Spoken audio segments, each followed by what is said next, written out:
ჩანაფიქრი მქონდა, რომ ჩვენ დღეს ერთად ვიფიქროთ რაღაცებზე. ვიფიქროთ სისტემებზე, რომელიც ჩვენს გარშემო არის. ვიფიქროთ იმაზე, როგორ დავინახოთ ეს სისტემები და გამოყენებაზე დღეს ვერ მოვასწრებთ ალბათ საუბარს, მაგრამ ყოველ შემთხვევაში მაინც გქონდეს გონებაში, რომ ჩვენს გარშემო სისტემებია, რომლებიც განაპირობებენ ჩვენი ცხოვრების უამრავ ასპექტს, თავისებურებას და ჩვენ ბედს ბევრ შემთხვევაში. აი ეს არის ადამიანების რაოდენობა დედამიწაზე ეხლა. თუ შეიძლება ვინმემ გადაიღეთ რამდენი არის ადამიანი ეხლა და ვნახოთ რამდენი იქნება ადამიანი ჩვენი ლექციის შემდეგ. და მე მაქვს პატარა პრიზი. აქ სამწუხაროდ უფრო უკეთესი ვერ ვნახე, უფრო დიდი მაინც ვერ ყოფილიყო. მასთვის, ვინც გამოიცნობს დაახლოებით მაინც რამდენი ადამიანი მოემატება დედამიწას, კაცობრიობას ჩვენი ლექციის განმავლობაში. გთხოვთ, თქვათ თქვენი ვერსიები. და ნუ მოგერიდებათ. პირველ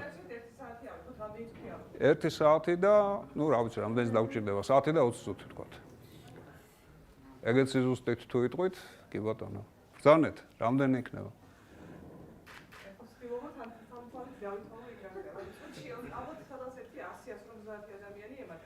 150 ადამიანი საათში. წუთში. ანუ თქვენ ემპირიულად მიუდექით და არა ისე კი ბატონო. 150 წუთში რამდენი გამოვა ჯამში? 60-ზე 150 რო გამრავლოთ, გამოვა 900. არა, 9000. 9000.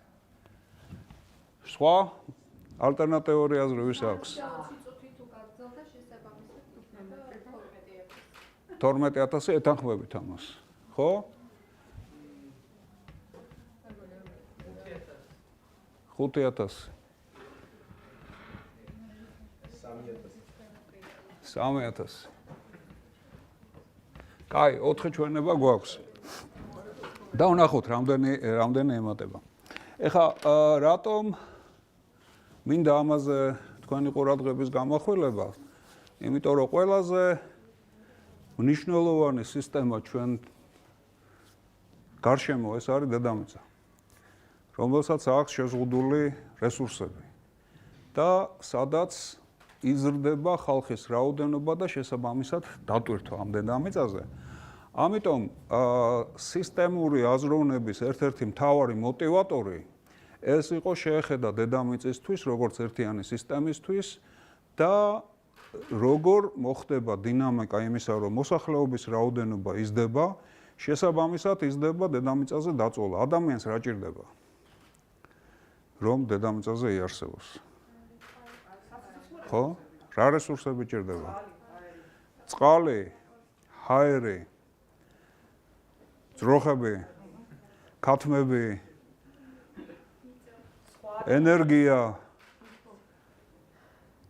კიდე რები ჭირდება? მოძრაობა ჭირდება, ხო?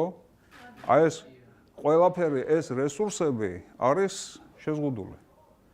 იმიტომ რომ იმ ძროხებს კიდე საკვები ჭირდება, ხო? ფართობები ჭირდება, ჰაერისთვის საჭიროა ტყეები, რომ სასუნთქი გარემო იყოს. აი ეს ყველაფერი შეზღუდულია და ამიტომ პირველად 70-იან წლებში წინა საუკუნეს დაიწყეს ყურება იმაზე, თუ დედამიწა როგორ შეიძლება შეძლოს დაიტიოს აი ეს მზარდი მოსახლეობა, ეს მასზე ხო, ერთი დაგვაუწყდა, მარტო მიღება კი არ არის ადამიანი, რასაც იღებს, ასევე რასაც გამოყოფს, ხო?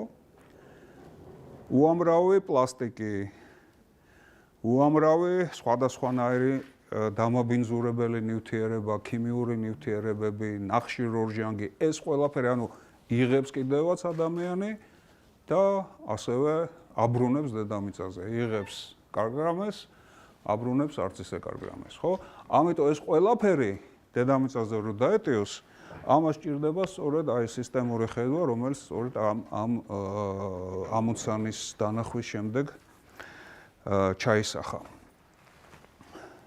ეხლა დღეს მინდა რამდენიმე რამაზე დავფიქრდეთ. ერთი რომ თითქმის ყველაფერი რაც ჩვენს გარშემო არის, ეს არის სისტემები. მეორე ის რომ ჩვენ ვართ მიჩვეული ფიქრს მიზეზ შედეგობრივს, ხო? ანალიტიკურს და მიზეზ შედეგობრივს. ანუ ჩვენ როგორ ვსწავლობთ, რომ რთული სისტემა არის რაღაცა, იმას ვშლით ელემენტებად, იმ ელემენტების თვისებებს ვსწავლობთ და მე ვცდილობთ გავიგოთ ეს მთლიანი როგორ მუშაობს. ხო ეგრეა?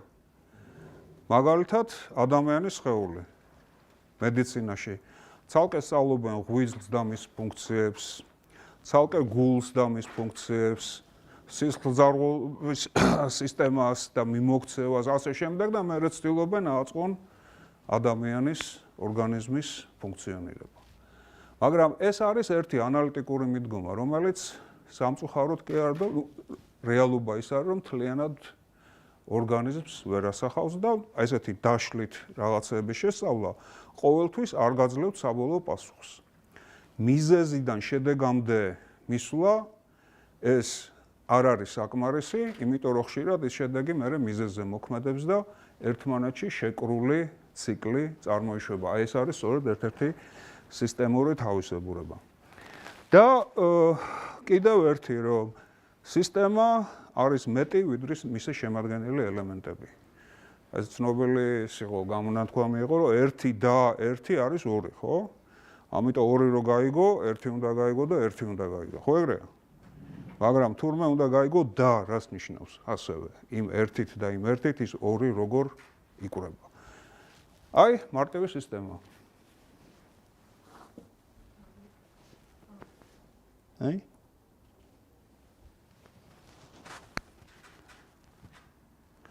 სისტემას აქვს ელემენტები. სისტემას არის ერთობლიობა, რომელიც შედგება ელემენტებისგან. და ელემენტების ერთობლიობა განაპირობებს სისტემის ყოფაქცევას, რომელიც მეტია ვიდრე სისტემა. როგორც თითოეული ელემენტის ყოფაქცევა და განაპირობებს სისტემის ფუნქციას და ხშირად მის დინამიკას განვითარებისას. აი რა ხდება ახლა აქ, რატო მოძრაობს ეს რა არის? და რა სისტემა არის, რომელიც აი ესეთ მოძრაობას იძლევა?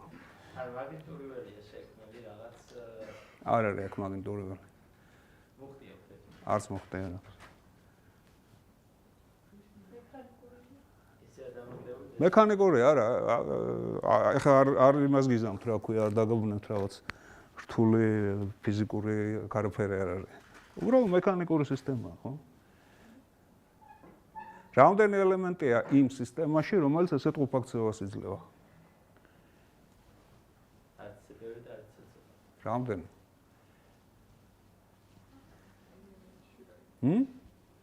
ელემენტში რა იგულისხმება? ხო, ახლა ეს ერთი სისტემა არ არის ფიზიკური რეალობა. სისტემა არის ჩვენი მოდელი გარშემო რაც ხდება იმის. ადამიანი რო გითხარით, ხო და მისი ორგანოები.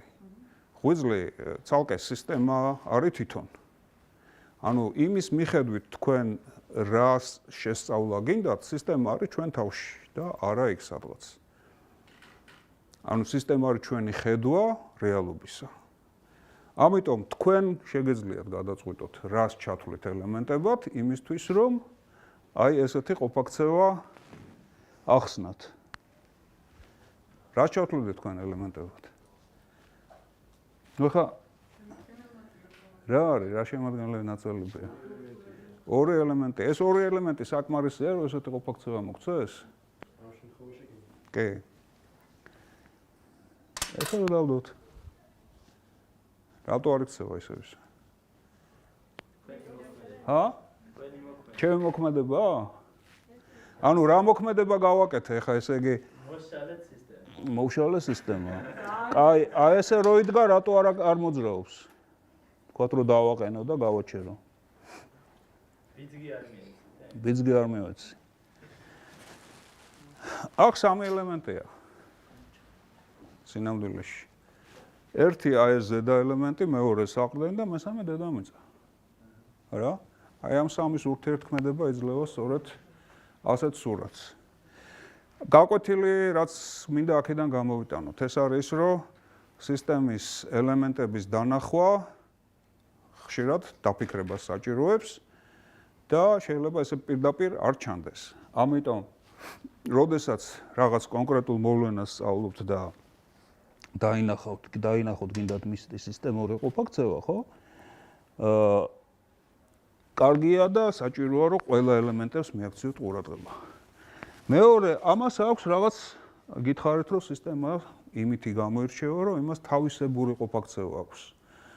ის იქცევა ან პერიოდულად, რაღაცა პერიოდულობით იმეორებს ერთი და იგივეს, ან გარკვეული მრუდით იზრდება, მცირდება, ან რაღაცნაირი გარდაქმნები ემართება.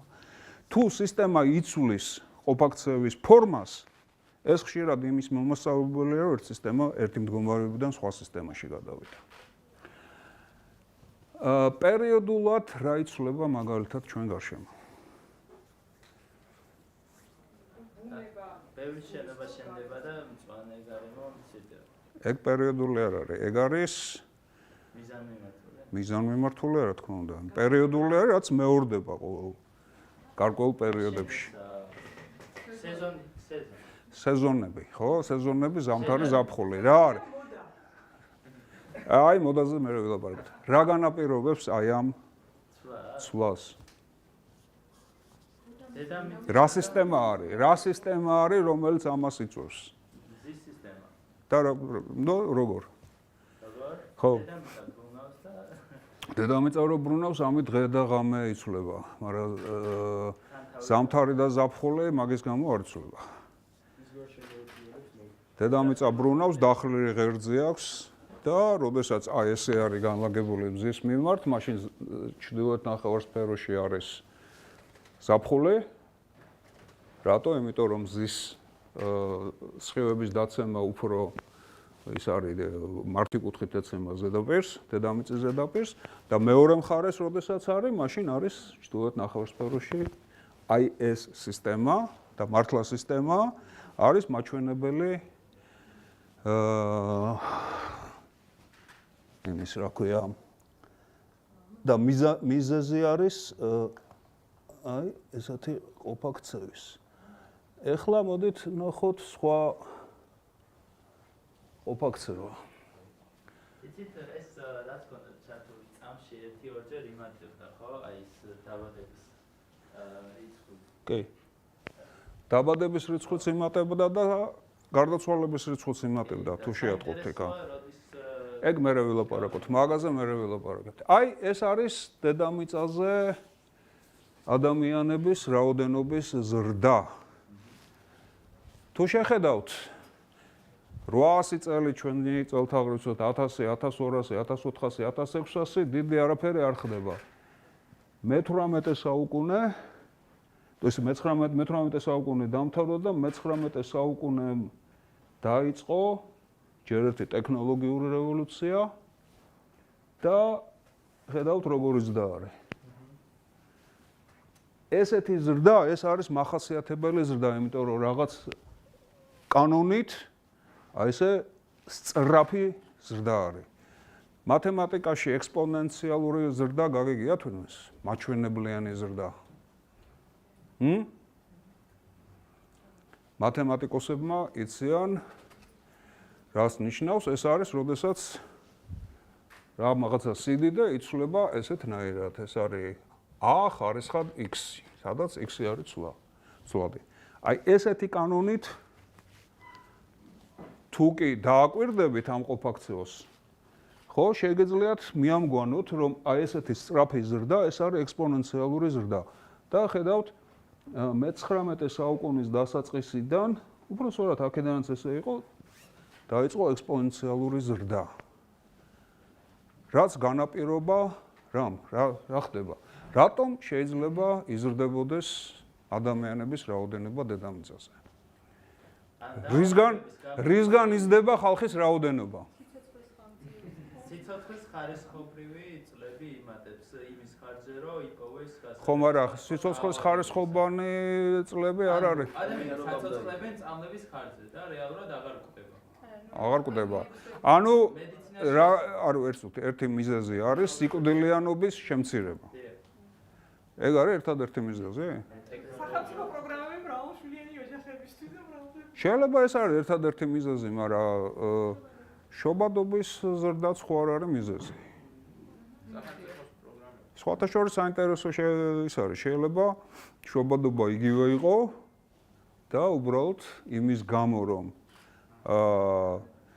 გამო რომ სიკვდილიანობა შემცირდა, ამის გამო იზრდება ადამიანების რაოდენობა.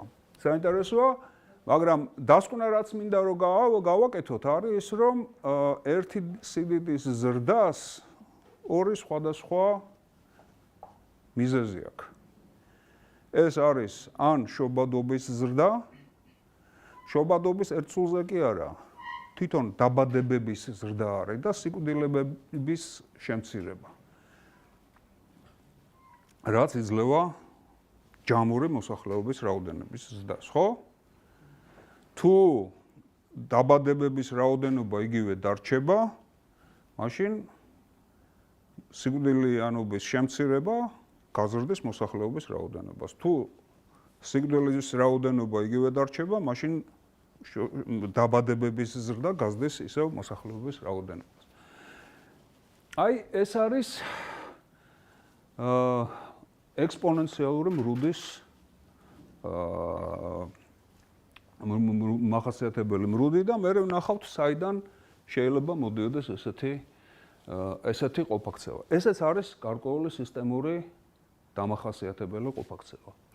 სხვა სისტემური დამახასიათებელი ყოფაქცევა ეს არის, როდესაც ერთი სიდიდე უახლოვდება მეორე ძალიან დიდი ხნის განმავლობაში. აი ესა ნელ-ნელა უახლოვდება. ამის მაგალითი ხო არა გაქვთ რამე, ხო შეგიძლიათ თქვა. მათემატიკაში ვასწავლინე ბავშვობაში. რა შეიძლება იყოს ესეთი?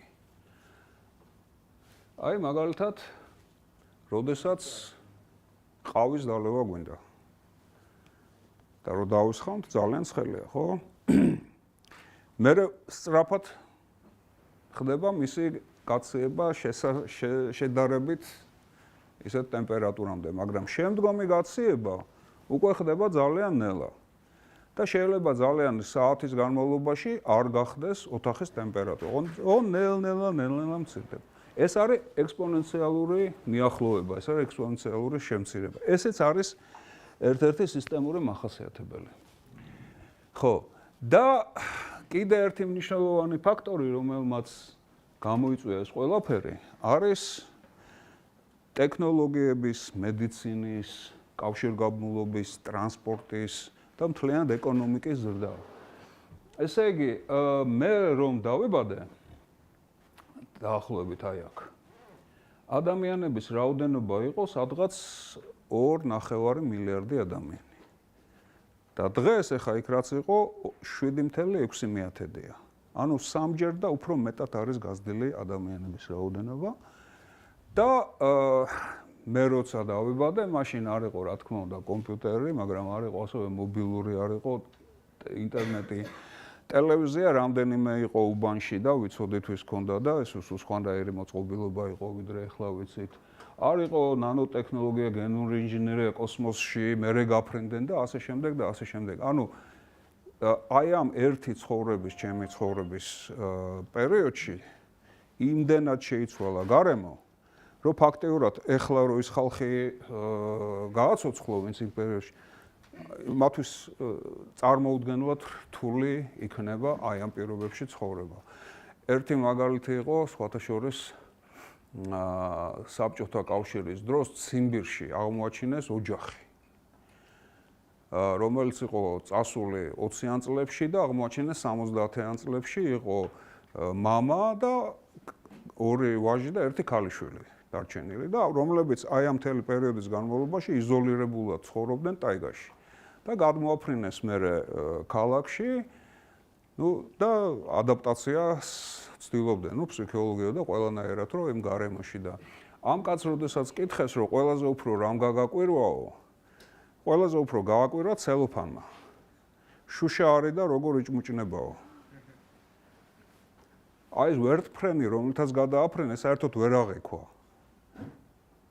ანუ იმდენად შეცვლილი იყო ისა, რომ ვერტფრენთ არ იმის გაკვირვების და აღქმის დონის იქეთ იყო უკვე. ეს უბრალოდ სიტყვა მოიტანა და მაინც გაგიზიარეთ. ეხლა რატომღაც აკლია ესა და რატომღაც სისტემა არის ელემენტების ერთობლიობა, რომლის ელემენტებიც არიან ერთმანეთთან ურთიერთქმედებაში, რომელსაც აქვთ ერთმანეთთან კავშირები. ერთმანეთთან არის დაკავშირებული და ამას აქვს ან მიზანი, ან ფუნქცია და აქვს ასევე მახასიათებელი ქცევა. ეს მინდა რომ დავიმახსოვროთ. ეხლა აი ეს არის თუ არა სისტემა? კი.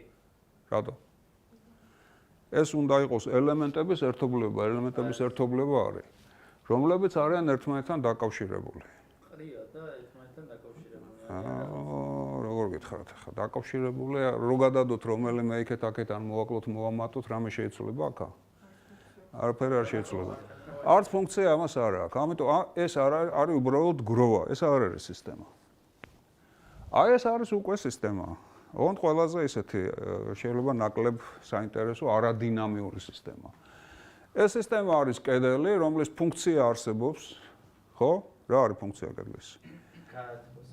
გამოყოს ერთი სივრცე მეორესგან, დაიცვას შიგა სივრცე გარე გავლენებისგან, სიცივისგან, სიცხისგან და ასე შემდეგ, უზრუნველყოს უსაფრთხოება და უზრუნველყოს კიდე რა?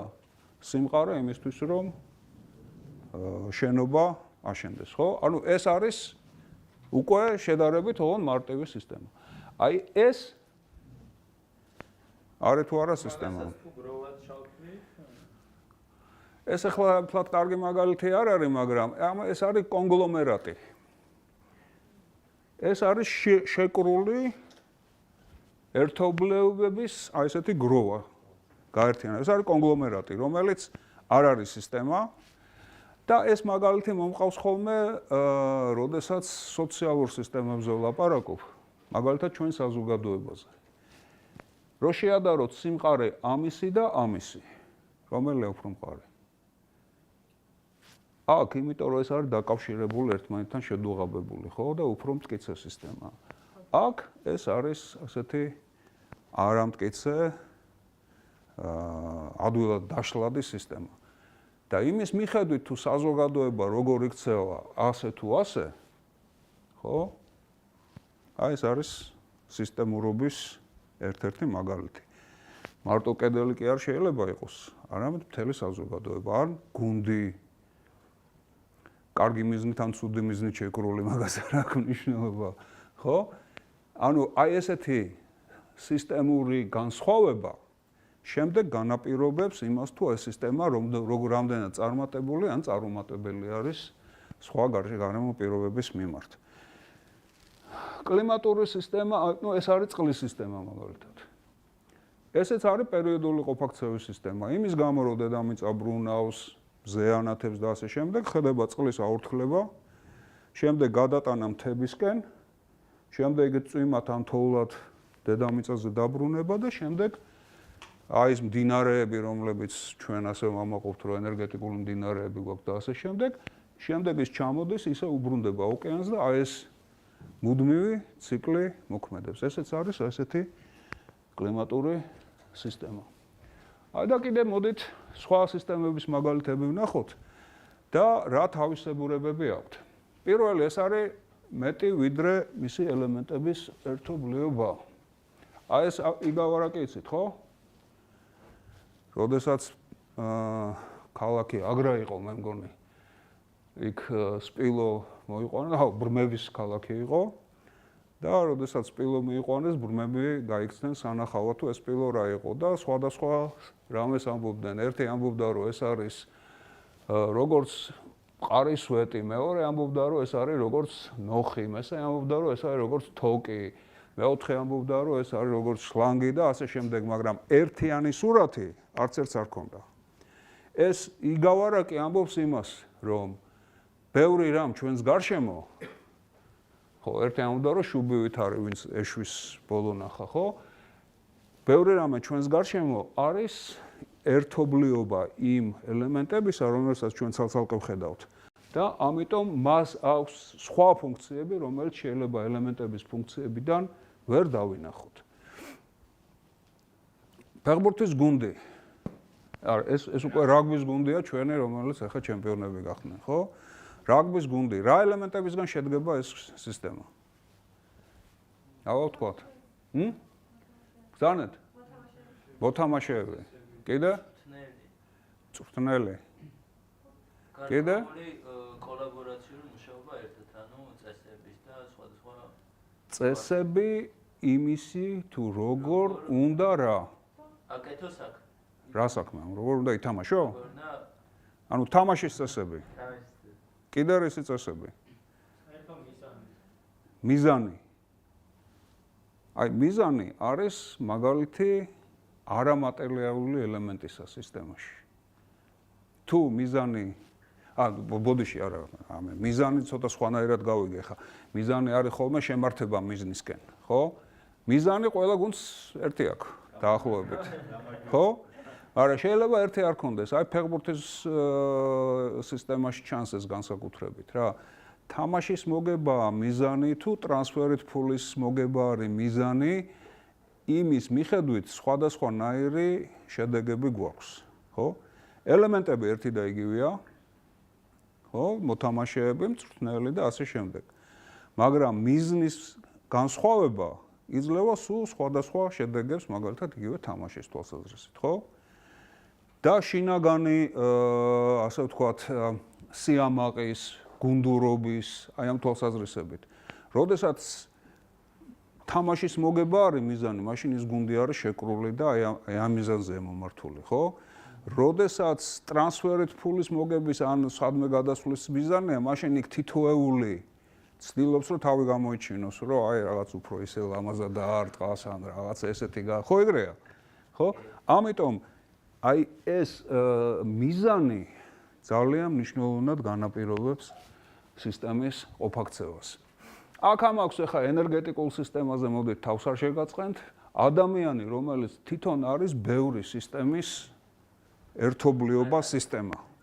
არის საყრდენი სისტემა, სისხლძარღვების სისტემა, ლიმფური, ნერვული, რა ვიცი, სასუნთქი, მომნელებელი სისტემა და ასე შემდეგ. ახლა ყველაფერი არც საფარი და ხო, აი ამდენი ბევრი სხვადასხვა სისტემისგან შემდგარი ერთი სისტემა არის ეს ადამიანი და სისტემების სისტემა არის დედამიწა. რომელშიც არის ფიზიკური და ბიოლოგიური სისტემები, არის პოლიტიკური სისტემები და ეს ყველაფერი ერთმანეთს განაპირობებს. აი მაგალითი რომ მოვიყვანოთ ახლა ბოლოდროინდელი. გაგიგიათ ყველას კლიმატის ცვლილება რო ხდება, ხო?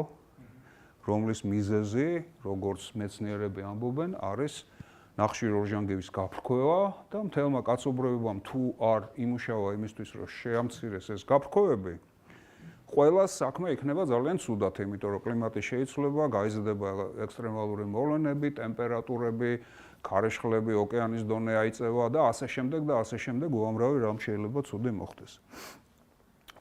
და პოლიტიკური რეალობა რაღაც მომენტში სხვადასხვა ამდენი ხანი იყო საუბარი იმაზე, რომ ჩვენ ერთად უნდა ვითანამშრომლოთ, იმიტომ რომ საერთო დედამიწა გვაქვს, ერთად უნდა ვიცხოვროთ და ამიტომ ერთად რაღაცა უნდა გავაკეთოთ. მაგრამ მოვიდა ამერიკაში ტრამპი, რომელიც ამბობს, რომ მე არ მაინტერესებს სხვა ქვეყნები, არ მაინტერესებს ეს კლიმატის ცვლილება და მე მაინტერესებს მარტო ამერიკა. გამოაცხადა ამერიკა first, ხო? შესაბამისად, ანალოგიური რამ ხდება სხვა ქვეყნებშიც. როდესაც ევროპაში მოდიან უკვე შედარებით თავის ქვეყანაზე, თავის ნაციონალურად ორიენტირებული ხალხი, რომლებიც ნაკლებად ცდილობენ იფიქრონ აი ამ საერთო სარგებლობაზე. შედეგი რა შეიძლება იყოს? რომ პოლიტიკური ცვლილებები აისახება მერე აი ამ გარემოზე. და ისევ მერე დაუბრუნდება პოლიტიკური ცვლილებების სახით. აისახება იმ სისტემაზე, წყლის ცირკულირების სისტემაზე რო გეუბნებოდით, როდესაც ტემპერატურა იმატებს, აორთქლება მატულობს. აორთქლება, როდესაც მატულობს, ნალექები მატულობს და იზრდება წყალმოვარდნები, ასე შემდეგ, ასე შემდეგ. არქტიკა და ანტარქტიდა ხო ატარებს ჟანგბადს ანუ არა, არქტიკა და ანტარქტიდა ჟანგბადს ატარებს, არ ვიცი, რო ატარებდეს, ყინულია იქაც და იქაც. ახლა იმ ყინულს თუ გაადნობს, შიგ კი რა თქმა უნდა არის ჟანგბადი, მაგრამ რამდენია მაგას ვერ გეტყვით. ყოველ შემთხვევაში არქტიკა და ანტარქტიკა რასაც აკეთებს და აკეთებდა, არის ირეკლავდა რაღაც რაოდენობის მზეს. და თუ კი ყინული დნება ის იმდენს ვეღარ ირეკლავს, თუ იმდენს ვერ ირეკლავს, უფრო მეტი სითბო გროვდება და უფრო სწრაფად დნება და აი ეს არის სწორედ ერთ-ერთი მაგალითი იმისა, მე რასაც გეუბნებოდით, რომ შედეგი ისევ მიზეზზე მოქმედებს და გარკვეული დინამიური სურათი იცვლება. იგივე არის წყლის სისტემაზე, როდესაც მეტი არის აორთქლება, შესაბამისად ატმოსფეროში უფრო მეტი ორთქლი არის. ტენიანობა უფრო მაღალი. როდესაც ტენიანობა უფრო მაღალია, უფრო ძლიერი არის სათბურის ეფექტი, ანუ შემოსული მზის სითბო უფრო მეტი რჩება დედამიწაზე. ანუ ეს კიდე იწვევს ისევ აორთქლების დასს და აი ამასაც ქვია გამაძლიერებელი უკავშირი, როდესაც შედეგი მიზეზზე მოქმედებს გამაძლიერებლად და შესაბამისად უნდა შევხედოთ არა ცალკე მიზეზიდან შედეგამდე რა ხდება, არამედ უნდა შევხედოთ ერთად ამას, რომ მიზეზი შედეგზე და შედეგი მიზეზზე როგორ მოქმედებს და აქედან გამომდინარე რა დინამიკა ექნება მთელ ამ სისტემას. ესე იგი, სისტემის ელემენტებს ნაკლები მნიშვნელობა აქვს ვიდრე წესებს. შეიძლება ელემენტები გამოცვალო, მაგალითად ხელოვნური თერკმელები არის თუ არა, არ ვიცი, მაგრამ გულის მასტიმულირებელი რაღაცები არის, ხო? ხო, შეიძლება ერთი თერკმელი ამოიღო ადამიანი დარჩება, ახლა ეს ცუდი რაღაცები მომივიდა თავში, მაგრამ გუნდში ფეხბურთელები შეიძლება ყველა გამოცვალო და მაინც იგივე გუნდი დარჩეს, იმიტომ რომ წესები, განწყობა, სული დარჩეს იგივე, ხო? ამიტომ ელემენტების უნივერსიტეტი არის სისტემა, ხო? კი. უნივერსიტეტში მუდმივად იცვლება შემადგენელი მნიშვნელოვანი ნაწილი სტუდენტები. მაგრამ თვითონ შედარებით ნაკლები არის, მაგრამ ასევე იცვლება პროფესორები, ხო? ადმინისტრაცია და ასე შემდეგ, მაგრამ უნივერსიტეტი რჩება იგივე უნივერსიტეტი იმ პირობით, თუ მასში არის იგივე ტრადიცია დარჩენილი, იგივე ურთიერთობები, იგივე წესები, როგორც ყოფაქცევის და ასევე სწავლის. ხო. ქცევა განსხვავდება ელემენტების ქცევისგან. ეს ელემენტები არანაირად არ იქცევიან, მაგრამ ეს სისტემა ერთად რაღაცებს აკეთებს, ესეც, ხო? შიგა კავშირები უფრო მნიშვნელოვანი ელემენტები და რაზეც ახლა ჩვენ ვლაპარაკობდით, აქვს მატერიალური და არამატერიალური შემადგენელი ნაწილები. სოციალურ სისტემებს, ადამიანების სისტემებს აქვს არამატერიალური, ისევე როგორც ადამიანს აქვს არამატერიალური სულიერება, გონება, ფიქრის უნარი, რომელიც ცოტა სხვა რამეა. უნივერსიტეტის მაგალითად შემადგენელი ნაწილები რა არის? ელემენტები. შენობები, აუდიტორიები, ხო? ადმინისტრაცია, სტუდენტები, პროფესორები, კიდე რა არის უნივერსიტეტში? სასადილო ალბათ. ბიბლიოთეკა ძალიან მნიშვნელოვანი. კიდე რა არის? ლაბორატორიები. ეს ყველაფერი არის შემადგენელი ელემენტი, მაგრამ ასევე არის ალბათ უფრო მნიშვნელოვანი არის მისი არამატერიალური. ეს რა არის? რითი განსხვავდება მაგალითად ჰარვარდის უნივერსიტეტი ილიას უნივერსიტეტისგან ან თქვათ უფრო კიდევ თქვათ გპ-ისგან. რითი განსხვავდება? რა არის მთავარი? შენობები ვისა აქვს უფრო მეტი და უფრო უკეთესი? ჰარვარდში არა ვარ ნამყოფი, მაგრამ დარწმუნებული ვარ, ამდენი შენობა რაც ტექნიკურ უნივერსიტეტს ჰარვარდს ეჭვმეპარება რომ კონდეს რა. ასევე ხალხის რაოდენობა. უამრავი ხალხია, ხო? რითი განსხვავდება აი ყველაზე მთავარი განმასხვავებელი რა არის ამის? სწავლის ხარისხი. რა განაპირობებს ამ სწავლის ხარისხს? ადმინისტრაცია. რა განაპირობებს ამ სწავლის ხარისხს? სტუდენტის ესეთ რა არის? ეხლა მე შეიძლება უფრო ბევრად მეტი შეკითხვა დაგისვათ და ბოლოში კიდე რაღაც შეკითხვებს დაგისვამთ, რომელიც მინდა რომ მე წავიღოთ და ეს შეკითხვები გქონდეს თავში ისე რომ ამაზე ხანდახან დავფიქრდეთ ხოლმე. იმედი მაქვს და მინდა რომ დღეს ესე იგი დაგაინფიციროთ აი ამ სისტემური ხედვით ცოტა ამბიციური შეიძლება იყოს ეს ისა, მაგრამ ყველა ელემენტებით მაინც. იმისთვის რომ თქვენ როდესაც უკვე ყოველდღიურ ცხოვრებაში მე გააგრძელებთ ცხოვრებას, ესეთი ხედვებიც გაითვალისწინოთ. გაითვალისწინოთ არა მარტო ის, რასაც პირდაპირ ესე ხედავთ, არამედ იმის იქით რა არის და გაითვალისწინოთ არა მარტო ელემენტები, არამედ მათი კავშირები. და გაითვალისწინოთ არა მარტო დღევანდელი მდგომარეობა, არამედ როგორი დინამიკით, როგორ განვითარდება ეს და როგორ გვინდა რომ განვითარდეს. ხო? მოკლედ რითი განსხვავდება? ცოდნის რაოდენობა, ხო? არა?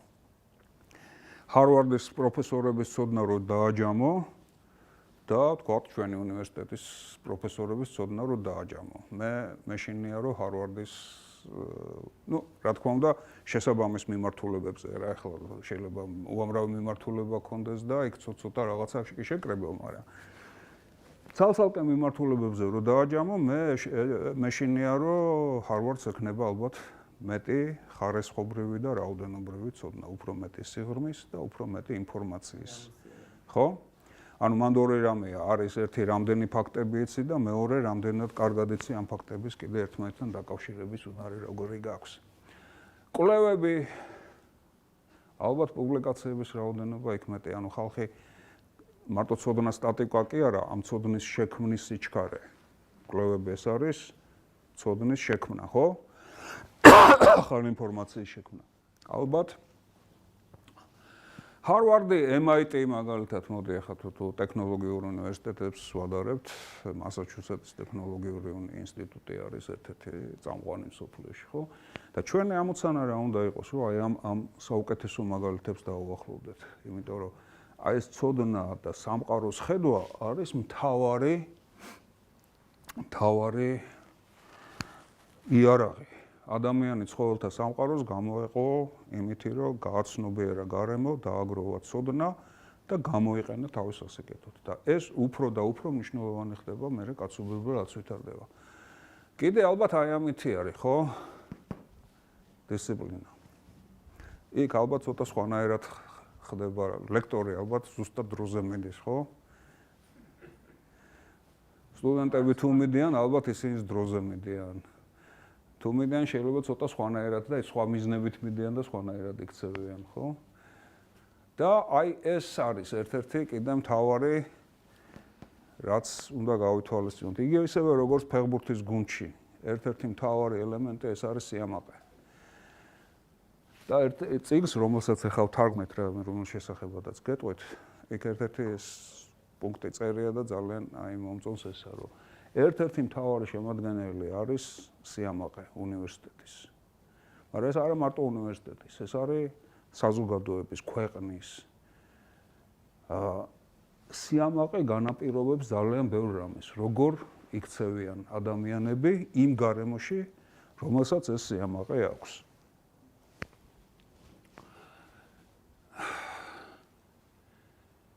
ესე იგი, სისტემის ყოფაქცევას განაპირობებს ძალიან მისი წესები, მაგრამ ეგ ცოტა სხვა ისე მაქვს ახლა აქ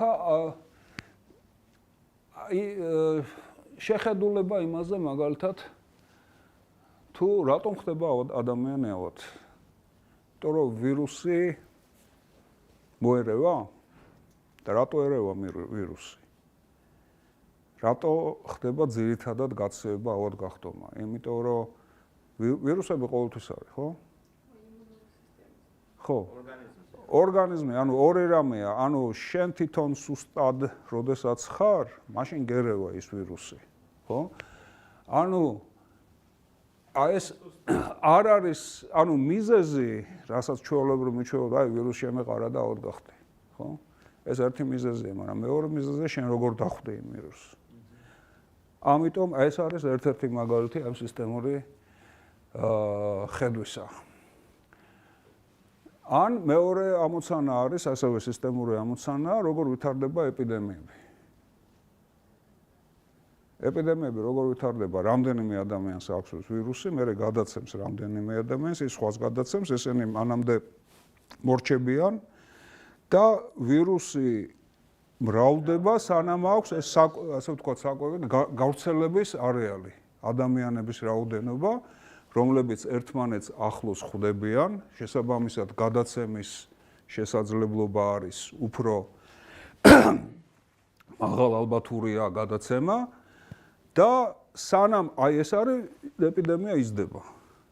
მაგრამ როდესაც გარკვეულ გაჯერებას მიაღწევს, რითი? რომ ეს ვისაც ქონდა უკვე გადაიტანეს ეს რაოდენობა, იმათი რაოდენობა ისეთი ხდება, რომ განაზავებს ამ დანარჩენ ჯანმრთელ ადამიანების რაოდენობას და ალბათობა იმისა გადაცემისა ნელ-ნელა მცირდება. და შესაბამისად ასევე მცირდება ეპიდემიის გავრცელება. და ერთი ეს მომწონს ძალიან კიდე კონფუცი იყო ეგეთი ფილოსოფოსი თუ იცით. ჩინელი, რომელსაც აი სწორედ ესეთი სისტემური ხედვების ერთ-ერთი ის ჰქონდა. ეს ამბობდა, რომ ექიმს ხელფასი უნდა გადაუხადო მაშინ, სანამ ხარ ჯანმრთელი. მაშინ ექიმი იქნება დაინტერესებული იმაში, რომ შენ იყო ჯანმრთელი. და ჩვენი განათლების სისტემა როგორია? განათლების ბოდიში, განათლებაზე გეცალგებულება როგორ? ხო, ესე იგი, ექიმი შემოსავალს იღებს, შენ როცა ხარ ცუდად. ანუ იმისთვის ჯობია რომ შენ იყო ცუდად, ხო? ეგ რა თქმა უნდა, ანუ ვიცი როგორ არის? ეკონომიურად. ის დაინტერესება კი არა, ეს არის სამყაროს დაინტერესება. ნუ ჯამური სისტემის ვარია რომ იყო ცუდად, იმისთვის რომ თვითონ მიიღონ მეტი. ხო, სამყაროზე ახლა ვერ წამოყვებით მაგ იმაში, მსჯელობაზე, მე შეიძლება დავილაპარაკოთ მაგაზე. ყოველ შემთხვევაში ახლა მე არ მინდა ეს ისე ძალიან უტრირებულად გავიგოთ ეს ამბავი. მთლად ესე მარტივად არ არის, რა თქმა უნდა, ექიმი თავის რეპუტაციაზე ფიქრობს, ასე შემდეგ, მაგრამ პირველად მიდგომა, ხო, შეიძლება იმის მიხედვით თუ როგორ წესს ჩამოაყალიბებ, ამან შეიძლება უკვე ნიშნულოვნად შეცვალოს თვითონ აი ეს ურთიერთობის ფორმა და პირობები. ეხლა აი როდესაც ვლაპარაკობდით დაბადების და მოსახლეობის რაოდენობა. მოდით სიკვდილიანობას თავი დავანებოთ და შევხედოთ ეგეთ რამეს. ადამიანების რაოდენობა რაც უფრო მეტია, მით უფრო მეტია ახალი ადამიანების გაჩენა. ხო? იმიტომ რაც მეტია ადამიანები, მით მეტია წყვილები და მით მეტი ახალი ადამიანები იბადებიან. ბავშვები. ამის მაგალითს გეტყვით, ეხლა არის მაგალითად ერაყი. სადაც საშუალო ასაკი, მედიანური ასაკი, უფრო სწორედ საშუალო არა, არის 14 წელი. ეს რას ნიშნავს? წარმოიდგინეთ, რომ საშუალო სხვა არის, მედიანური სხვა არის. საშუალო და მედიანური, იცით, როდის ემთხვევა ერთმანეთს, როდესაც სიმეტრიულია განაწილება, აქ სიმეტრიული არ არის, უფრო ბავშვების რაოდენობა დიდი, ანუ მედიანა შუა ასაკი არის 14 წელი. რაოდენობით რო და ეს არის უამრავი ბავშვი, ანუ წელიწადში ემატება 1 მილიონი ადამიანი ერაყში, რომელშიც ეს ომი და ეს არის უბედურებები ხდებოდა და ეხლაც კიდე არ არის დაწნარებული, ხო? იქ მუშაობს აი ეს კანონზომიერება, დაბადებები უფრო მეტია რაც მოსახლეობა, რაც უფრო მეტია დაბადება, აი ეს პლუს ის არის ნიშნავს გავლენას და მოსახლეობის რაოდენობა იზრდება. მოსახლეობის რაოდენობა იზრდება, ესე იგი დაბადებები იზრდება და ეს ამას ქვია გამაძლიერებელი უკავშირი. იქ არის ასევე მეორე შემასუსტებელი, დამაბალანსებელი გარდაცვალებების რაოდენობებიც იზრდება, ხო? მაგრამ თუ კი აი ამ რუდს შეხედავთ, აი ამ რუცს თუ შევხედავთ, ეს არის სწორედ მახასიათებელი ექსპონენციალური ზრდის. აი ეს არის ექსპონენციალური ზრდის მახასიათებელი. რაც იგივე კანონზომიერება არის მაგალითად ბანკში. რაც მეტი ფული გაქვს ბანკში, მით მეტი პროცენტი ერეცხება. თუ მეტი პროცენტი ერეცხება, ესე იგი მეტი რაოდენობაა იმ ბანკში. და შესაბამისად, აი იგივე კანონზომიერებით ხდება გამაძლიერებელი უკუკავშირი, როდესაც მიზეზი შედეგს აძლიერებს და ის შედეგი მერე მიზეზს აძლიერებს. ამას ქვია აი ამ სისტემურ ენაზე გამაძლიერებელი უკუკავშირი და მისი ყოფაქცევა როგორც წესი არის ესეთი მზრდადი თანაბრად და მერე სწრაფად იწყება მერე ზრდა. აი აქაც ისევე ბანკის დეპოზიტის ყოფაქცევა არის აი ესეთი. კიდე რამე მაგალითები ხო არა გვაქვს? აბა მაინტერესებდა და ხო და მოკლედ 2010 წლისთვის დაახლოებით იქნება 10 მილიარდი ადამიანი დედამიწაზე. იქედან გამომდინარე, რომ განვითარებულ ქვეყნებში რომ ყავდეთ ერთი ან ორი შვილი, რადგან მისცენ ყველაფერი, რაც საჭიროა რესურსების კუთხით, სახლი, ბინა, მანქანა, სწავლა და ასე შემდეგ, მაგრამ განვითარებულ ქვეყნებში არის პრობლემა იმის, რომ რეალურად გავაჩენ, მაგრამ არ ვიზრუნებ მის შემდგომ განვითარება გაზეთში. არა, როგორ არ ვიზრუნებ, მაგრამ ნუ იქ სხვა მოთხოვნა.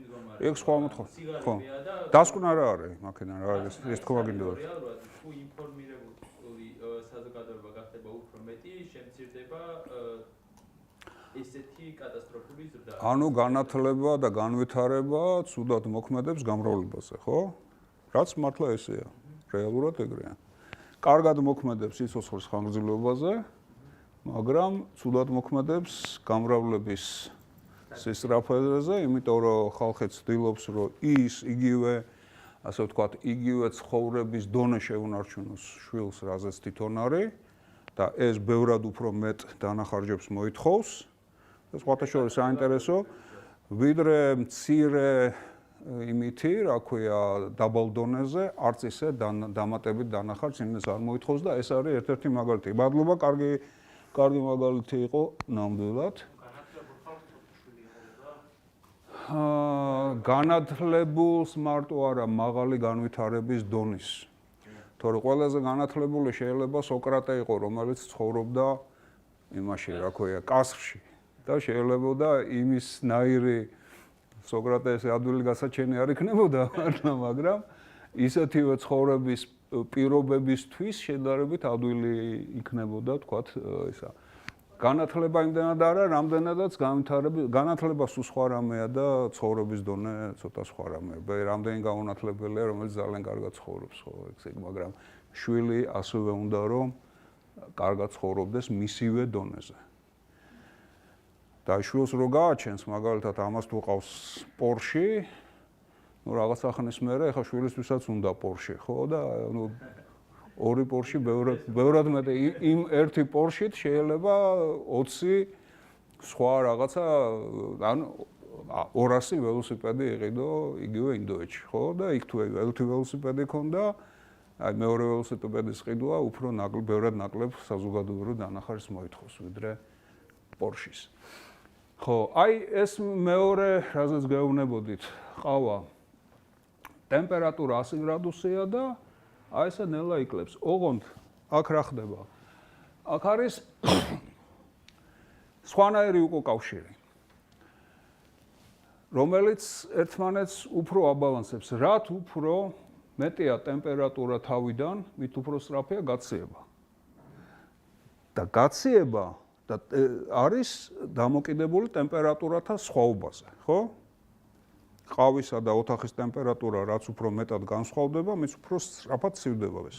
მაგიტო ჩეკა. ფანჯრის ხო, ნუ მაგიტო დავდეთ ფანჯრის რაფაზე, მაგრამ რაც უფრო ცივდება, ანუ დინამიკა როგორი, რაც უფრო ცივდება, ეს უფრო ნაკლები არის განსხვავება. იქ როგორ იყო, რაც უფრო მეტი ადამიანი იყო, მით მეტი იყო შემდეგ ისევ შობადობა და ხალხის რაოდენობა. აქ უფრო რაც მეტად უახლოვდება ეს ტემპერატურა ერთმანეთს, მით უფრო ნაკლები, ანუ დინამიკა არის სხვანაირი, შემცირებისკენ არის დინამიკა და ამას ქვია დამაბალანსებელი უკუკავშირი, როდესაც ყავის ტემპერატურა რაზეა? გაცხელებაზეა განა, ამას როდესაც გამორთავ, მე განსხვავება არის ოთახის ტემპერატურასა და ამის ტემპერატურას შორის. და ოთახის და ამის ყავის ტემპერატურა რაც უფრო მცირეა, მით უფრო უახლოვდება მე ნელ-ნელა ანუ უფრო მცირდება გაციების სიჩქარე. ესეც არის ერთ-ერთი უკუკავშირის მაგალითი. ხო, და ეხლა ეს რომ დავხატე, თქვა სხვადასხვა დიაგრამები.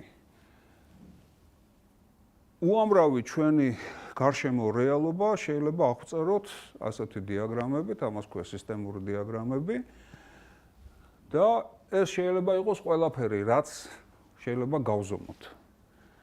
მაგალითად, ეს აქ არის ყავის ტემპერატურა, ხო? აქ შეიძლება იყოს ჰაერის რაოდენობა ბუშტში. და ნებისმიერ ესეთ სიდიდეს აქვს, როგორც წესი, ორი რამე, არის შემავალი და გამავალი ნაკადები. ადამიანების რაოდენობა დედამიწაზე აი იქ რაც ქონდა, რა ნაკადები იყო თუ გახსოვთ? აი რო უმატებდა ხალხის რაოდენობას, ორი ნაკადი იყო. შემავალი ნაკადი იყო, ეს არის ადამიანების დაბადება, რამდენობა და გამავალი ნაკადი იყო, ხო? რის გამო შეიძლება გაიზარდოს ხალხის რაოდენობა? იმის გამო, რომ დაბადება აჭარბებს სიკვდილიანობას. რითი რის გამო შეიძლება შემცირდეს? იმის გამო, რომ ის პირიქით მეორე აჭარბებს პირველს, ხო? ამიტომ ჩვენ ხშირად ცოტა გამარტივებულად ვუყურებთ, რომ ერთ ნაწილს ვუყურებთ ხოლმე, მაგალითად, რომ შობადობა გაიზარდა, ხალხის რაოდენობა გვავიწყდება, რომ მეორე გამავალი ნაკადიც არსებობს. ერთი და იგივე შედეგს, მაგალითად, აბაზანის ავსება. აბაზანა, რომელსაც აქვს შემავალი და გამავალი ნაკადი. ორნაირად შეგეძლია მიაღწიო. თუ წყალი მოშვებულია და აწევა გინდა დონის, ან უნდა ჩაკეტო გამავალი და მაინც დაიწევა, ან მოუკლო, ან მოუმატო ისა, ხო?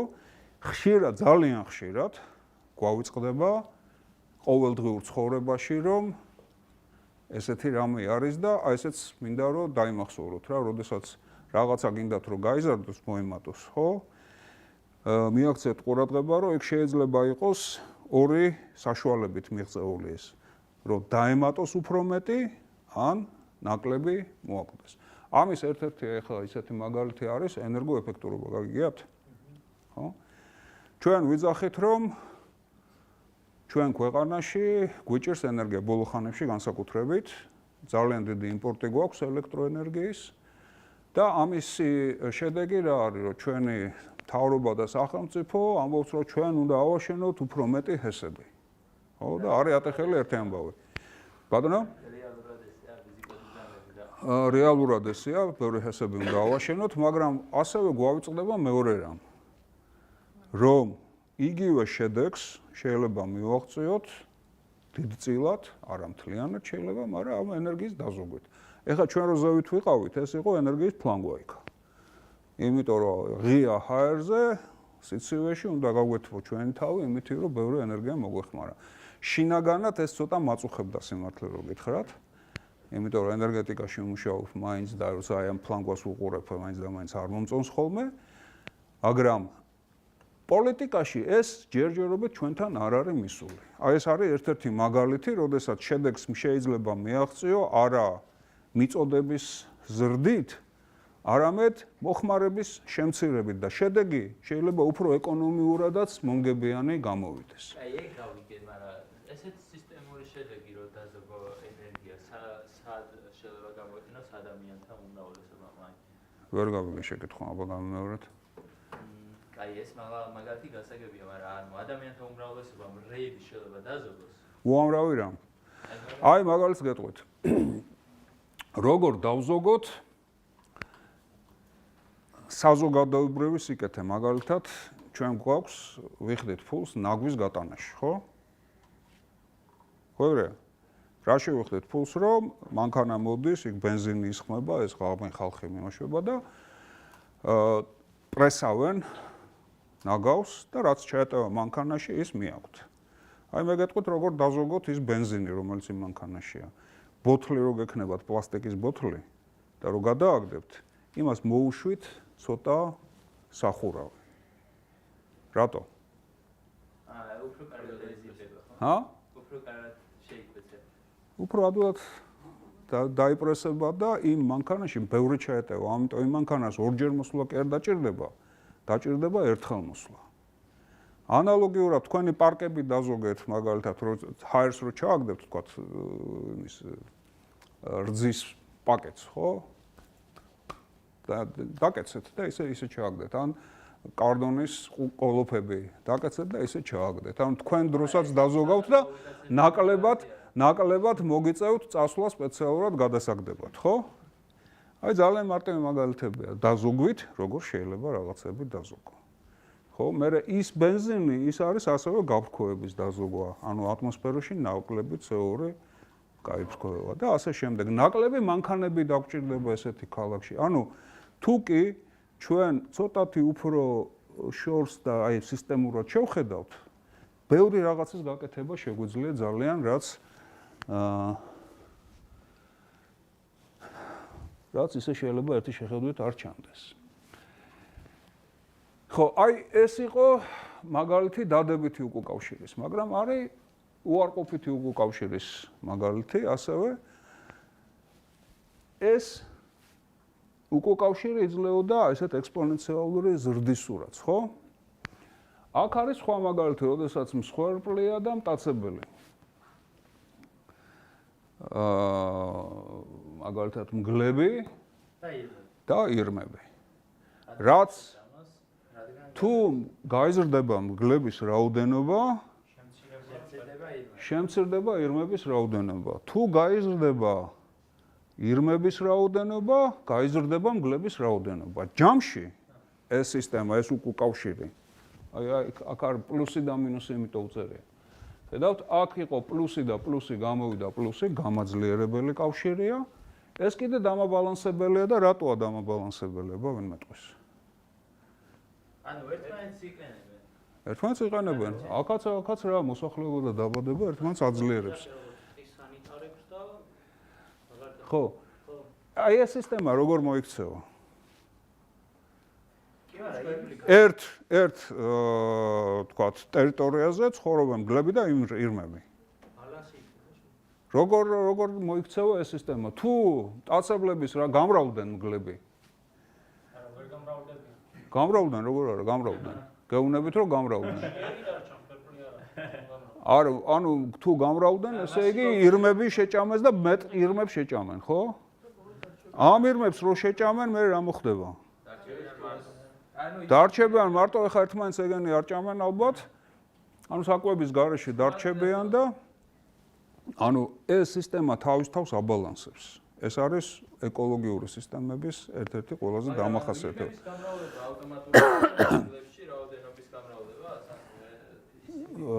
თუ საკვები იზრდება, ეხლა მე თქვენ გითხარით, რომ სისტემა ეს არის მხოლოდ ჩვენი ხედვა რეალობის.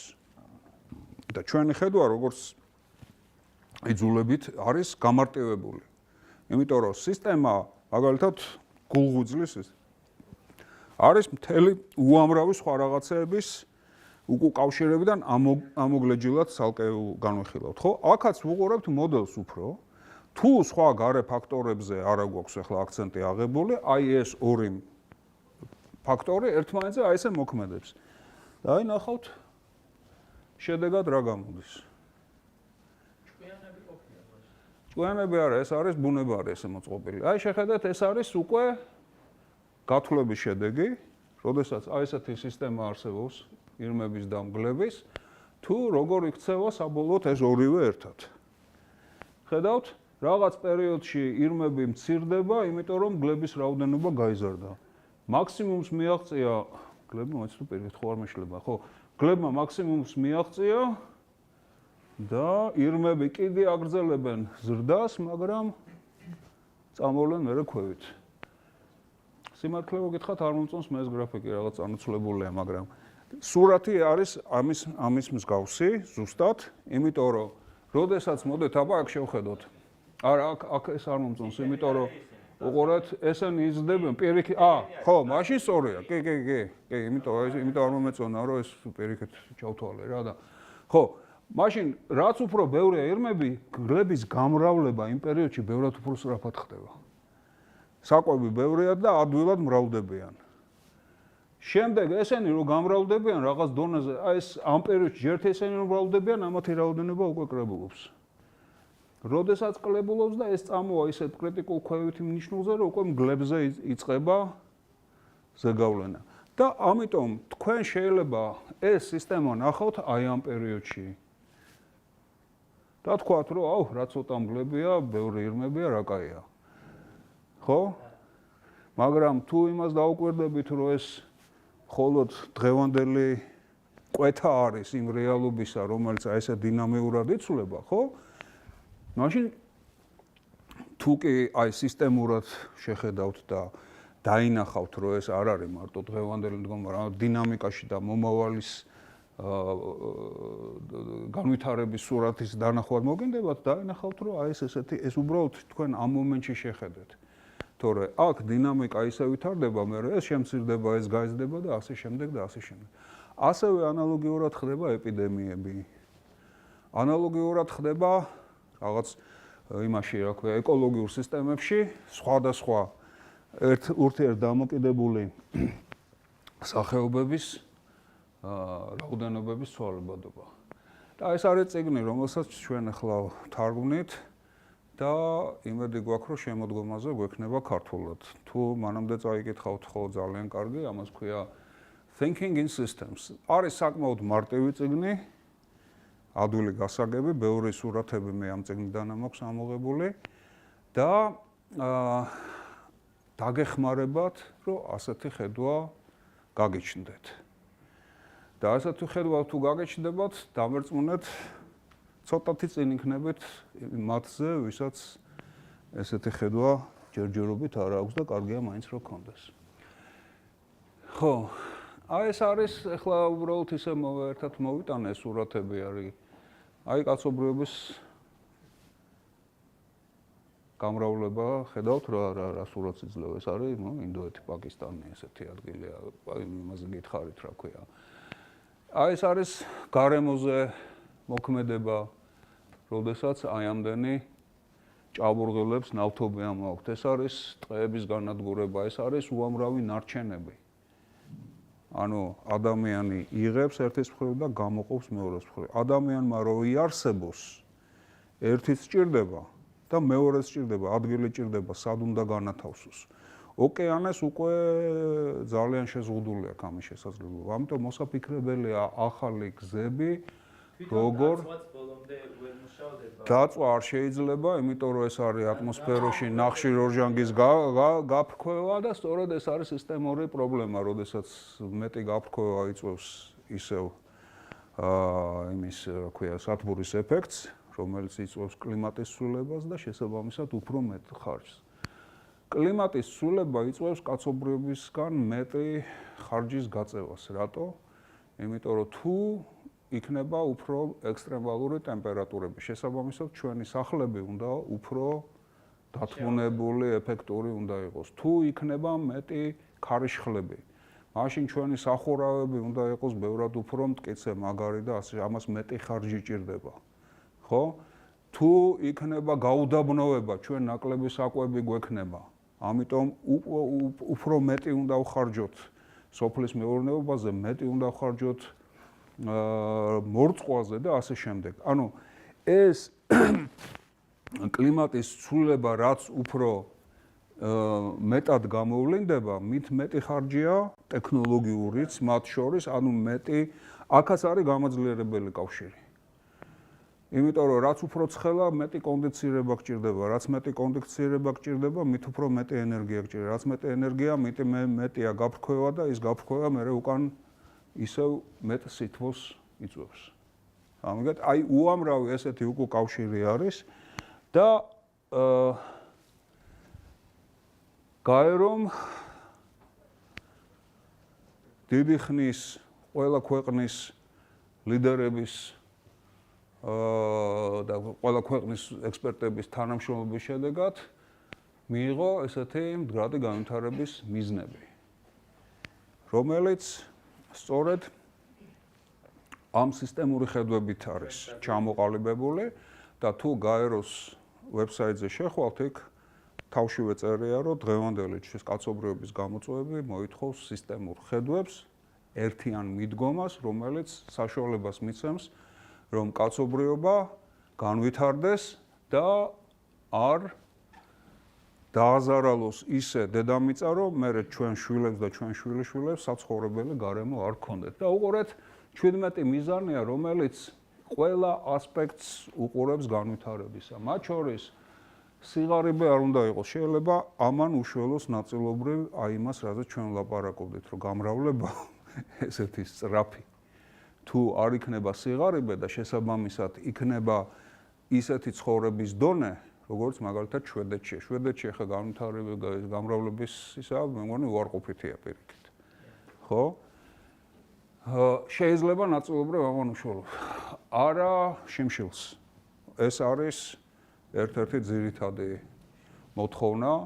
აქ უკვე იმიტომ კი არა, რომ დანარჩენებზე ეს ცუდად მოქმედებს. არ შეიძლება რომ კარგად იყო, როდესაც სხვა მშიერია შენს გარშემო. ჯანმრთელობა, განათლების ხარისხი, თანასწორობა, გენდერული თანასწორობა. იქეთ რა არის მე-6-ე? სუფთა წყალი. წყალი არის, წყალი ხდება ერთ-ერთი ყველაზე დიდი პრობლემა. და აი ჩვენს სისტემური ხედვა ჩვენ ქვეყანას, ჩვენ რატო გჭირდება? ჩვენ ბევრად უფრო კარგად გვაქვს საქმე, ვიდრე კაცობრიობის უმეტეს ნაწილს, მაგრამ ეს იმას არ ნიშნავს, რომ ჩვენ ამ პრობლემაზე არ უნდა ვიფიქროთ. შეიძლება ვიფიქროთ იმაზე, რომ როგორ გამოვიყენოთ ეს, რაც ჩვენ გვაქვს. მთები, რომელიც ჩვენ გვაქვს, გვაძლევს საშუალებას, რომ იქიდან ეს ჩამონადენი დისტილირებული ანაორთქლები და მერე დაბრუნებული წყალი გამოვიყენოთ მოსარწყავად, სასმელად, რა ვიცი, უამრავ სხვა რაღაცებში და ბოლოს და ბოლოს გავყიდოთ ენერგეტიკაში და ხო, შექმნიდა ალბათ, იმიტომ რომ რამდენად ჭკვიანურად გავიტანდით, ეგ არ ვიცი, ამიტომ არის განათლება ძალიან მნიშვნელოვანი. სუფთა ენერგია არის სწორედ ის, რასაც მე გეუბნებოდით, ეს არის რომ გამოვიყენოთ ის რესურსები, რომელიც არ მოქმედებს გარემოზე დამაზიანებლად იმდენად. ანუ ეს არის განახლებადი ენერგია და ეს არის დაზოგვა, ენერგოეფექტურობა. ალბათ პატარა კითხვა აქვს. დღეს თეორიით ძალიან მრავალფეროვანი გახდა ელექტრონული, ანუ ელექტრომანქანები. და მათში არის ჩამონტაჟებული უამრავი აკუმულატორი. აკუმულატორი შეიცავს დიდი რაოდენობით კვიას და როცა ის გამოუყენებელი ხდება და მისი გადამუშავება აღარ ხდება, სადმედი ვართ, ანუ ელექტრომანქანა ყავს, კარგია, ბენზინი აღარ იხარჯება, თუმცა აკუმულატორი პრობლემას ქმნის გარემოს. კი, გათანხმებით, ამიტომ იყო ლაპარაკი, როდესაც მე თქვენ გითხარით, რომ ადამიანს სჭირდება არა მხოლოდ რესურსის მიღება, არამედ ნარჩენების განთავსების სწორი ტაქტიკა და ისა. მე მგონია, რომ აკუმულატორების გადამუშავება უნდა იყოს ისევე, როგორც მათი შემოსვლა, იმიტომ რომ ის ტყვია შეიძლება ისევ იქნას გამოყენებული, მაგას ქვია მწვანე რეციკლირება, ჯერტი. იქ არა მარტო ტყვია არის ამ მანქანებში, არის ამავე კობალტი და სხვა ნივთიერებები, რომლებიც ესე ადვილად არ იშოვება და მათი გადამუშავება ასევე უნდა მოხდეს და ამიტომ უნდა აეწყოს ისევ აი ამ სისტემური ხედვით. უნდა აეწყოს დიდი ნაგვის გადამამუშავებლები რაც არის, ანუ იქაც ვერ მუშავდება ეს ნაგავი და ეგეც პრობლემა გვაქვს. ნუ სხვადასხვანაირად ხდება რა, ბევრ ადგილას ბევრად უკეთესად. ყოველ შემთხვევაში, როცა 0-ზე ხარ, ხო, რაღაც დონეზე ასვლა ბევრად უფრო ადვილია და გასაკეთებელია. და იქ მერე თქვა 90%-დან 95%-მდე ასვლა ბევრად უფრო ძნელია, ვიდრე 0-დან თქვა 50% ასვლა. შემდეგ სამუშაო ადგილები, ინოვაცია. აი ეს არის კიდე ერთ-ერთი ძალიან მნიშვნელოვანი ფაქტორი. მე რაც ჩამოგითვალით, ხო, ეს კომპიუტერი, ტელეფონი, ასე შემდეგ, ასე სატრანსპორტო საშუალებები, ელექტრომანქანები. აი ეს ყველაფერი არის, რაც იძლევა იმედს, რომ კაცობრიობა ჩაეტევა ამ დედამიწაში. და ექნება საშუალება, რომ კიდე განვითარდეს და ამისთვის არის საჭირო სწორედ ეს ინოვაცია და ახალი ტექნოლოგიების განვითარება. აი ეს არის ძალიან მძიმე რამ. საზოგადოებაში უთანაბრობა. ხშირად ეხა ბოლოს ინტერნეტშიც ბევრჯერ გამოჩნდა რა თუ მდიდრები ჭამენ ხორცს და ღარიბები ჭამენ კომპოსტოს, საშუალოდ ჭამთ ტოლმასო. მაგრამ ეს მარტივად არ არის ნამდვილად, ხო? ის ვინც კომპოსტოს ჭამს და უყურებს, ვინც ჭამს ტოლმას, იმას უგროვდება ეს პროტესტი. შესაბამისად, ესეთი საზოგადოება თუ შეხედავთ იქ კონგლომერატზე რომ ქონდა ლაპარაკი და კედელზე, ხო? ისეთი საზოგადოება, სადაც ესეთი განსხვავებებია, ვერ იქნება ძლიერი და განვითარებადი დინამიური ჯანსაღი საზოგადოება. ეს იქნება საზოგადოება, სადაც შიგა დაპირისპირებებია. და სწორედ ამერიკის ერთ-ერთი პრობლემა ეს არის თურმე, ისევ რაღაც აღარ მახსოვს CNN-ს უყურებდი ახლა, რომ იმდენად დიდი განსხვავებებია, რომ მიუხედავად მთლიანი ეკონომიკური ზრდისა, საშუალო ცხოვრების ხარისხი აი მოსახლეობაში, რომლებიც თქვა, აი ამერიკის შუა შტატებში ცხოვრობს, მცირდება და უარესდება. და ეს არის ერთ-ერთი პრობლემა იმისა, რომ იმ საზოგადოებაში შიგა დაპირისპირებები ხდება. ამიტომ ეს ჩვენ საზოგადოებაში ძალიან მნიშვნელოვანი პრობლემაა. და ამას ჭირდება ყურადღების მიქცევა, იმიტომ რომ როდემდე შეიძლება გაგრძელდეს ის, რომ მცირე რაოდენობის ხალხი სულ უფრო და მასქნას გამდიდრდეს და რაღაც რაოდენობის, დიდი რაოდენობის კიდე ხალხი კიდე უფრო გაღატაკდეს. ეს არ არის მდგრადი საზოგადოების და განვითარებადი საზოგადოების ნიშანი და ეს გამოიწვევს დიდ პრობლემებს. ქალაქების დაგეგმარება, ჯანსაღი ქალაქების ჩამოყალიბება, კლიმატი, ოკეანეების სიცოცხლე, გარემოს შენარჩუნება და მშვიდობა, სამართლიანობა და ძლიერი ინსტიტუციები. და ამ ყველაფრისთვის თანამშრომლობა. აი ეს არის ის მიზნები და ის მიმართულებები, რაც იმედს იძლევა, რომ საზოგადოება დედამიწაზე განვითარდეს ისე, რომ არ მოხდეს კატაკლიზმები და მომავალ თაობებს სიცოცხლის საშუალება ჰქონდეთ. ორი საშინაო დავალება მინდა მოგცეთ. ერთი იქნება ერთწლიანი და მეორე იქნება მთელი ცხოვრებით. ერთწლიანი დავალება შედარებით მარტივია. ყველანი დავდივართ მანქანებით, ძღოლებს განსაკუთრებით ემოციური ისინი ემართება ხოლმე, როდესაც ვიღაცა ჩაგეჭრის, ანუ ეს უკნდა რო გისიგნალებს და უნდა გაგისწროს, ან რაღაც ხო, შენ რო გეხარ და თქვა თელ გრძელი რიგი დგას და ეს ყველას წინ ჩაუვლის იქ წინ და ჩაუდგება მერე იქა, ხო? არის ორი ტიპის მოდელია. ჩვენთან გავრცელებული ეს არის, რომ განსაკუთრებით ტაქსისტებს აქვს ეს რა, თუ სამეც არილებ, იქ უნდა შეძულეს პირდაპირ, ხო? მეორე მოდელი არის, როდესაც შენ უყურებ არის თუ არა გასასვლელი, სადაც უნდა შეხვიდე და უთმობ სხვას. შეკითხვა მექნება ესეთი, რომელი არის უფრო ეფექტური, სად უფრო ეფექტურად იმოძრავებს ტრანსპორტი, ანუ თითოეული ჩვენთან. ერთი კაცი კი არა, რომელიც ყველას გაასწრებს დარღვევებით და ასე შემდეგ.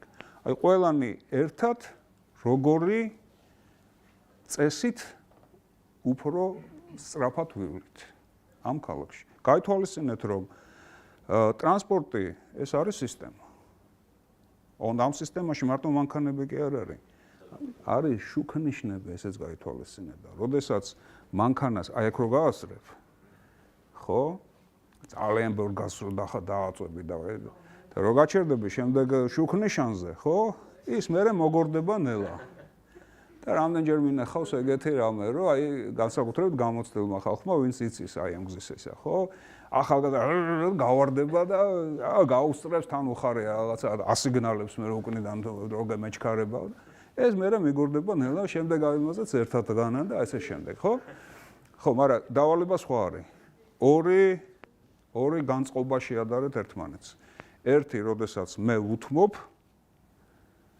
და არ შევდივარ ცარიელ ადგილზე თუ კი გასასვლელი არ მაქვს და მეორე, როდესაც მე ბოდიში და ვეტერნები ყველგან სადაც შეიძლება. ხო? ეს ერთი და მეორე. ეს უკვე მთელი ცხოვრებისთვის არის დავალება. როგორი საზოგადოება იქნება უფრო წარმატებული, სადაც ადამიანების ხედვა და ინტერესები ვრცელდება გრძელ მანძილზე. მარტო თქვათ, ჩემი სახლის კარები კი არა, დიდი მანძილი. დიდი გარემო. და გრძელ მოკლე მანძილზე თუ გრძელ მანძილზე და მეორე მოკლე ვადაზე თუ გრძელ ვადაზე. და ეს განწყობა გრძელვადიანი და გრძელმანძილიანი ან მოკლევადიანი და მოკლევაძილიანი როგორ აისახება მთელი საზოგადოების წარმატებაზე და ადამიანების ურთიერთობაზე და ადამიანების განწყობაზე. აი ამას თუ დაიმახსოვროთ, ეს ორი ამოცანა. ერთი დავალება ერთწლიანი, ერთი წლის განმავლობაში დააკვირდეთ, იმიტომ რომ ბევრი მაგალითი გექნებათ იმისა, თუ როგორი განსხვავებებია ერთ მიდგომასა და მეორე მიდგომას შორის. ხო და ერთი წლის თავზე ალბათ უკვე გექნებათ მკაფიოდ ჩამოყალიბებული სურათი. ეს კიდე მთელი ცხოვრების დავალებაა. აქაც უამრავი მაგალითი გექნებათ. ოღონდ ეს რატოა მთელი ცხოვრების დავალება? იმიტომ რომ მარტო თქვენ თავზე კი არ ვრცელდება, არამედ თქვენს გარშემო ვრცელდება კიდე და თუ დასკვნას გამოიტანთ რაღაცას, ძალაუნებურად მოგინდებათ, რომ გაავრცელოთ ეს დასკვნა დიდ მანძილებზე და დიდ დროებზე. კარგით? და მოდით ახლა ბოლოს დავუბრუნდეთ ჩვენ იმას. სად არის აბა? გადაიღეთ სურათი? აი, აბა, ნახოთ რა ხდება.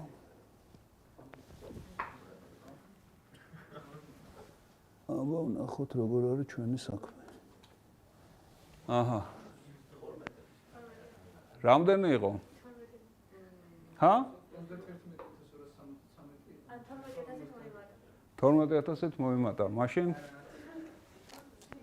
სად არის ქალბატონი, რომელმაც ჰა?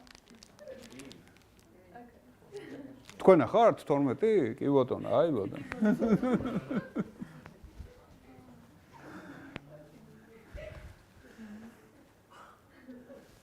და დაიმახსოვროთ, ესე იგი, ეხლა საათნახევარი ჩვენ რაც ვილაპარაკეთ, ამ პერიოდში